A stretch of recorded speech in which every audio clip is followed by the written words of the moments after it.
Allez, on vous en parle forcément dans les journaux ce matin sur Europe 1 et nous allons en reparler avec Alexandre Devecchio. Bonjour Alexandre. Bonjour Lénaïque. À la surprise générale, Donald Trump a donc annoncé une pause de 90 jours concernant ses surtaxes douanières mondiales, entrée en application le matin même.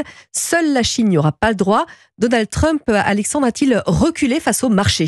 Non Lénaïque, et c'est vraiment ne rien comprendre à Donald Trump que de le croire. Trump n'a pas plié ni fait volte-face. Il n'a fait qu'appliquer sa stratégie de négociation qu'il a détaillée dans son livre « L'art du deal ». Mettre l'interlocuteur dos au mur et l'obliger à négocier.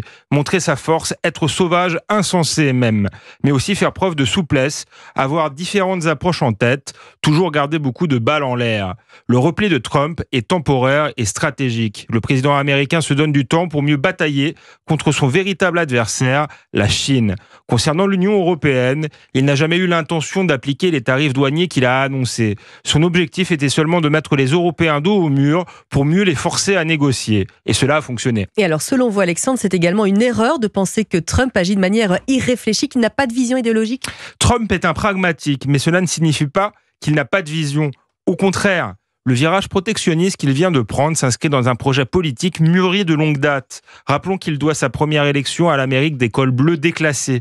C'est le vote en sa faveur des États de la Rust Belt, région industrielle des États-Unis traditionnellement acquise aux démocrates, qui lui a permis de l'emporter face à Hillary Clinton. Déjà à l'époque, Trump avait axé sa campagne sur la critique du libre-échange et la promesse de protéger l'industrie américaine. Alors Alexandre, selon vous, pour bien comprendre la politique de Donald Trump, il faut lire le livre de son vice-président, J.D. Vance, Hillbilly Elegy. Oui, dans Hillbilly Elegy, Vance raconte son enfance dans l'Ohio et la vie des petits blancs de l'Amérique périphérique. Il montre l'impact de la désindustrialisation sur les classes populaires et fait notamment le lien entre la délocalisation des usines et des emplois en Chine et la crise des opioïdes qui tue 50 000 personnes chaque année aux États-Unis.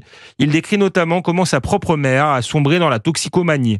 La guerre commerciale de Trump doit être comprise comme la revanche de l'Amérique de Vance. La nouvelle administration américaine entend rompre avec un modèle économique fondé sur le libre-échange et la consommation, un modèle qui a contribué à paupériser les classes moyennes et populaires. L'objectif est de renouer avec une économie de production au service des travailleurs américains. L'histoire dira si ce pari a fonctionné ou si le remède a été pire que le mal. Mais il s'agit moins d'une nouvelle folie de Donald Trump que d'une tentative de réponse à 4 décennies de mondialisation malheureuse. Et c'était l'édito d'Alexandre Devecchio du Figaro. Bon dimanche Alexandre. Merci, bon dimanche.